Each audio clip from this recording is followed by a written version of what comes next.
Back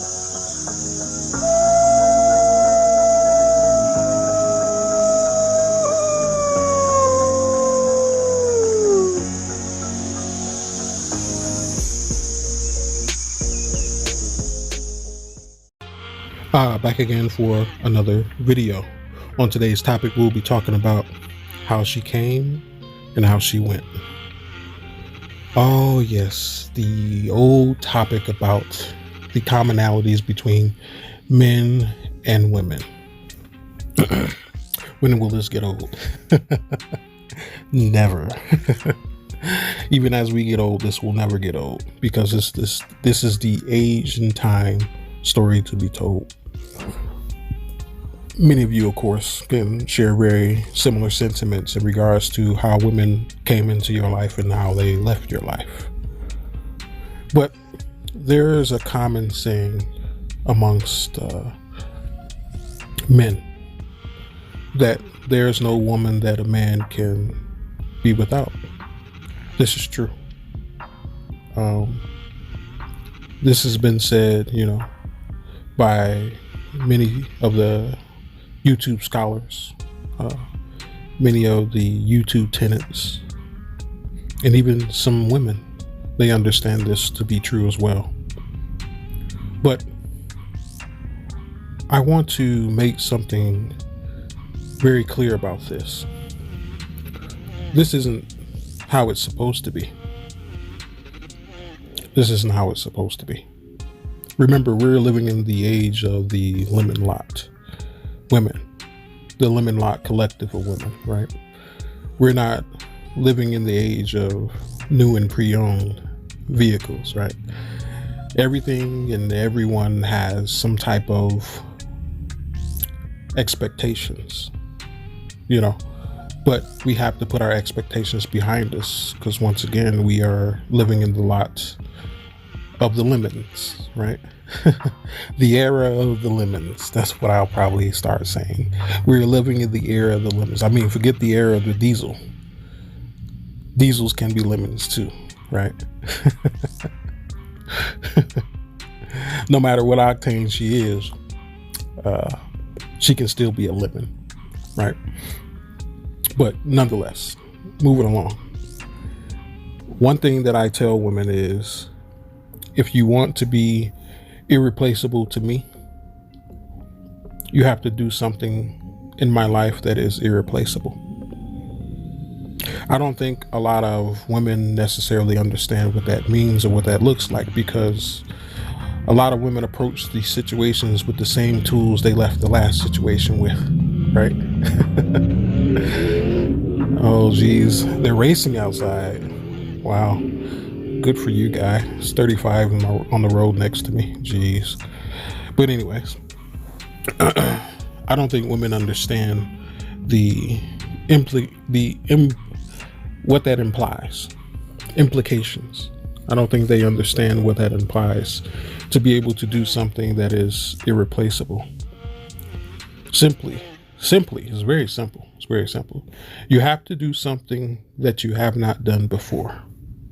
And this something that you have not done before has to be positive in its affirmation and tangible reproduction. Meaning that you have to be able to add to one's life in such a way that has never been done before, not even in this own individual's life, that is able to be seen, evident.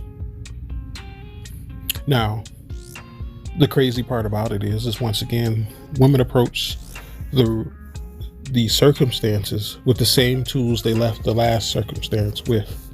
To my knowledge, this is just to my knowledge, the only woman that I know of personally, and this is including all women that I know, the only woman that I know personally that is able to do this, meaning that she took the last tools from her relationship that she had previously and moved it to future relationships, and it not look stupid in regards to doing something that is irreplaceable, it's Kendra D.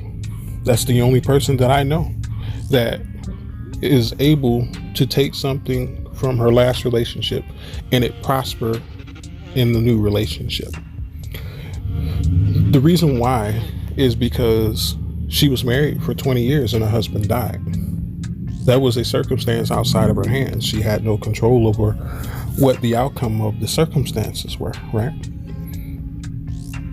I would say personally, the only women who could take things from their last relationship and apply them to her new relationship and she can still be successful is a woman who was widowed. Every other woman, though, what's your excuse? Every other woman who believes that she's giving you something that is of worth that she gave the last dude and thinks that that is now somehow irreplaceable, you're crazy. Simply put, I'm not going to I'm not going to intellectually break this down into why you're crazy. I'm just going to say you're crazy and keep it moving, because that'll make me crazy trying to explain why you're crazy, right? I'm not going to do that. You're just crazy to believe such a thing. That this is how I look at it. You are a mechanic, right? And you only have a certain amount of tools, right? And every car that has come into your shop with the same issue or similar issues, your tools were not able to fix it. No matter how many times you finagled it to try to wrap your tools around certain things and try to pry your tools under certain things, they were ill fitted for the job. And then the customer came and said, you know what? I don't think you know what you're doing. And then they took their car and they left. You didn't make any money. All you lost was time. Yet you believe that if you take those same tools and not upgrade them, not replace them, that when the next car comes in, that you're going to be able to fix a similar issue or be able to complement a similar issue with your skill set and your tool set. No, you're not. You're not. It's so crazy to me that women believe that there's a such thing as a wrong fit in a guy. I don't believe in such a notion.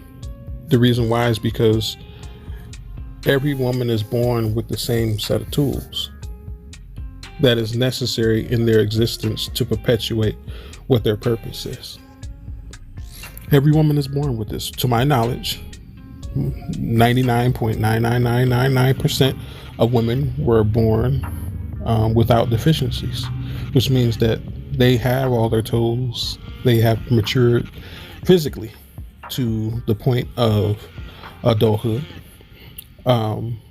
Most are capable of basic processes in regards to the things that are necessary for them to live.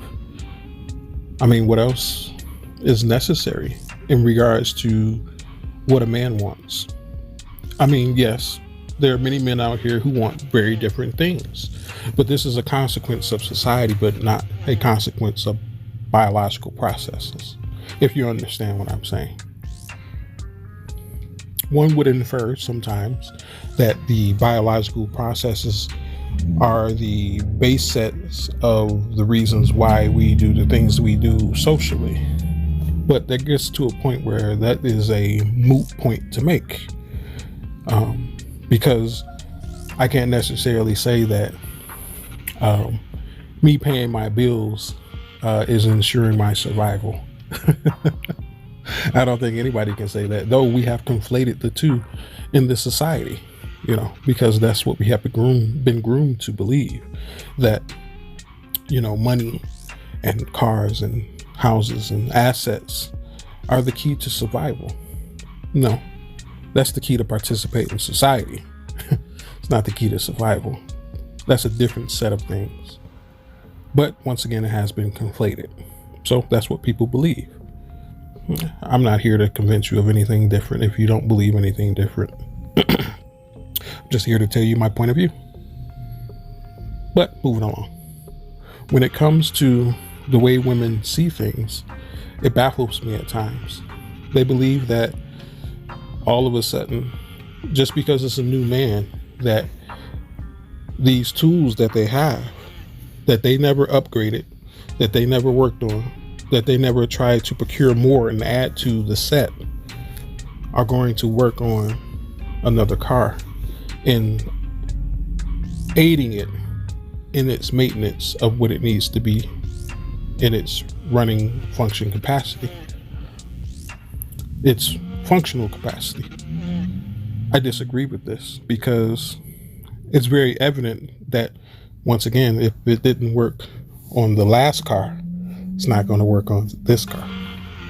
Society has fooled women into believing that they need to be accepted as they are, and they don't need to do any growing, and that just so happens round the corner is a man just for your set of tools.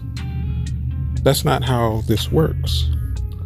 If I go to a shop that lists itself being able to work on damn near everything in my car, and I take my car there and I expect work to be done according to the deficiencies that I have in my car, and the person says to me, your car is not good enough for my tools, in the way that the things that I expected to be fixed cannot be fixed because they don't have the proper tools to them.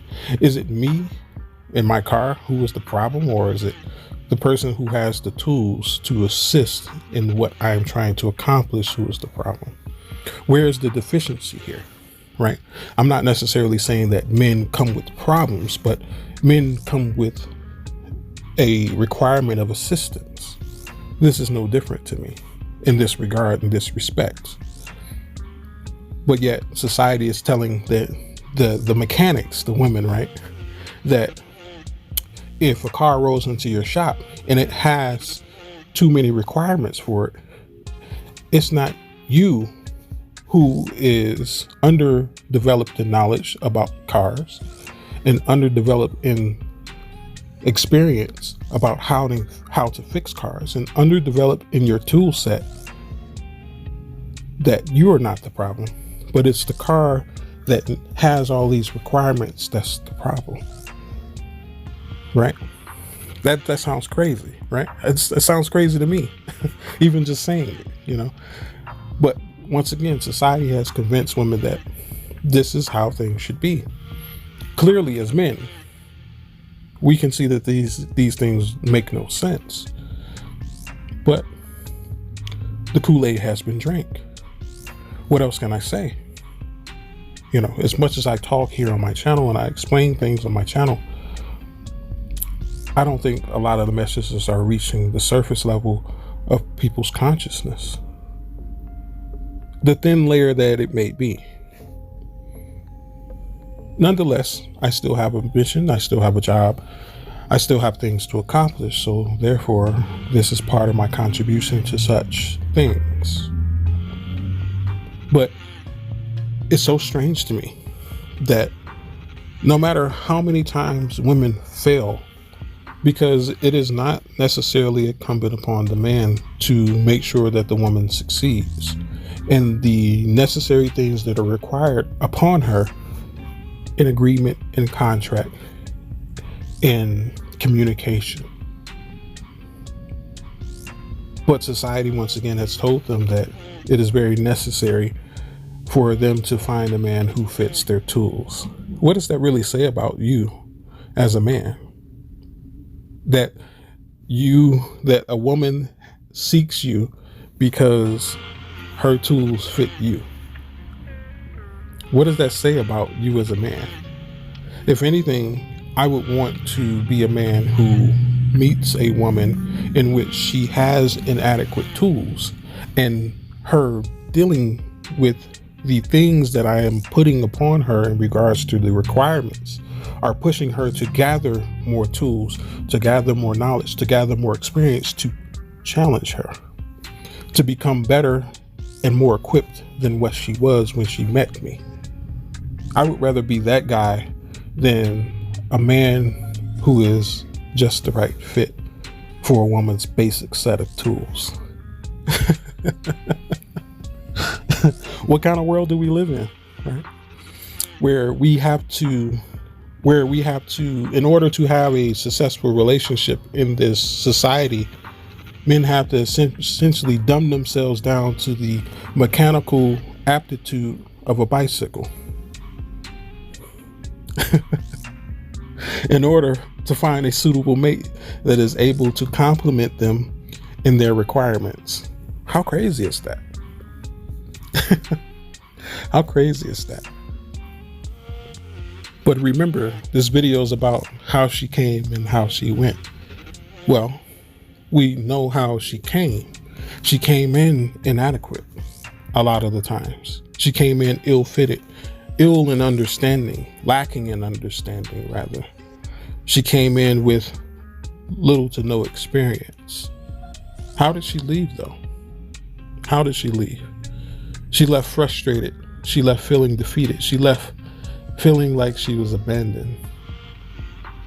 But these feelings are based upon expectations. They're not based upon actual circumstances. Sure, it may seem like the circumstances are what bred these outcomes.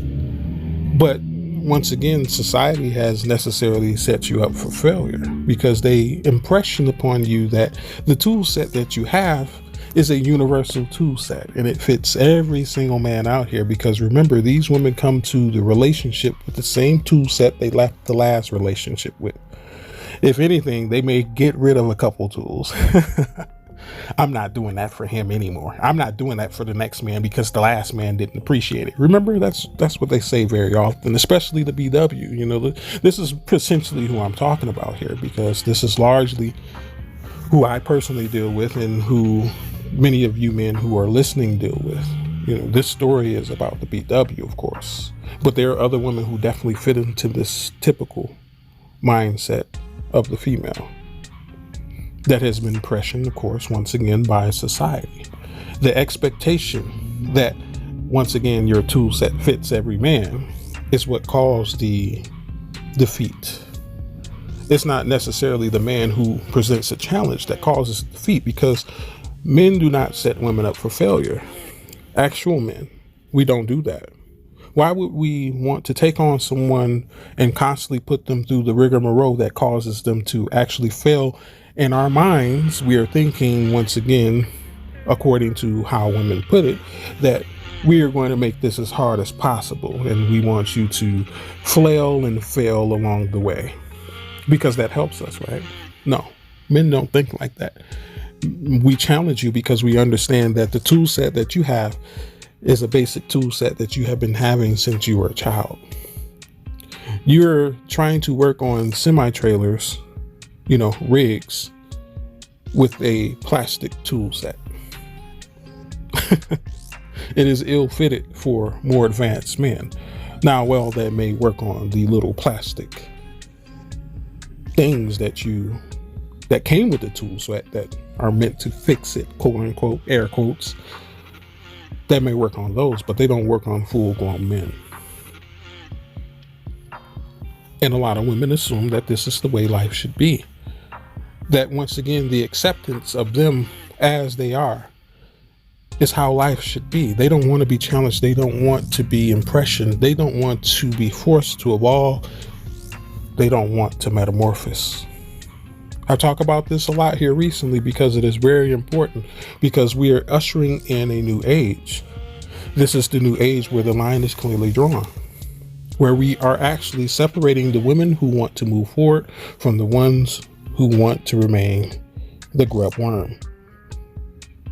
It's very important for you as a man, for me as a man, for every man who is a man to recognize what is going on. I know I see it. I know you see it. That 53% of black men out there definitely see it. They made their decision. They're drawing the line in the sand. And this is where they stand until the women upgrade their tools, upgrade their experience, upgrade their mindset. We won't go. That is the overall sentiment of SYSBM, because it is not you who is necessary. It is us that is necessary in order to perpetuate what we call the black community, in my opinion. Black men, we are the black community, because I've talked about this before. When a black woman has a baby with another race of men, that baby becomes that part of that culture, because he is the head of household naturally, right? Most time, most cases, other people aren't putting up with this except for the black man for the most part.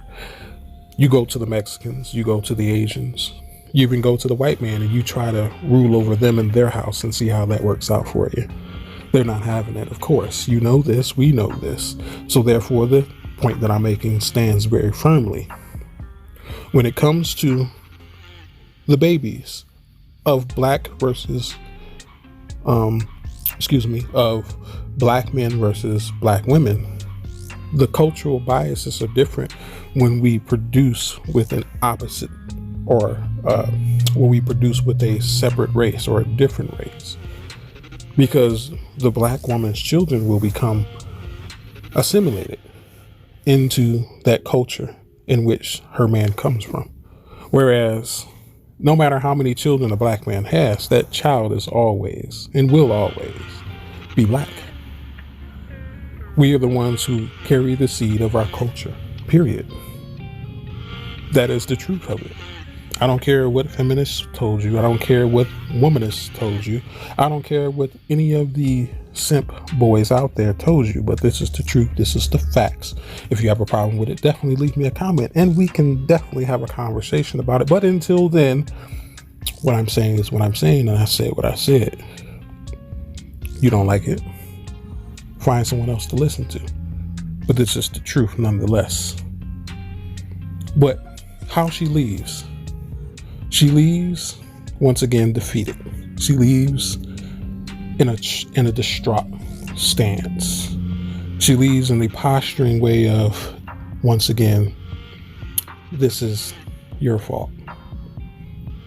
But I ask one more time, is it the individual who challenged you who wants to see you fail, or is it society who wants to see you fail? I think that is the question that most women need to ask themselves. Who has more skin in the game? Who has more to lose? Society loses nothing the more that you fail. The more that you fail, the more they gain, because that is their foothold. They want to see you asleep. They want to see you degraded in the state of your existence and consciousness, because the longer you are asleep and the longer you are unaware, the more they can manipulate you into circumstances that walks in their favor. But for the men who challenge, the reason why we can challenge is because we have challenged ourselves. There's nothing that I've never asked of a woman that I wouldn't do myself if I were in her shoes, mind you. There is nothing, largely, for the most part, that I have not actually done in the way of my own discipline that I did not or will not or would not require from a woman necessarily. What you see before you is a product of my own. I'm not a product of society. And what she is a product of society, because without evolution, there is only unconsciousness. But anyways, like, comment, and share. Check me out on Facebook. Check me out on Patreon. But until next time, this has been the Wolf in Better Clothes. May you have a good day. And of course, as you definitely, and you should know, peace be with you.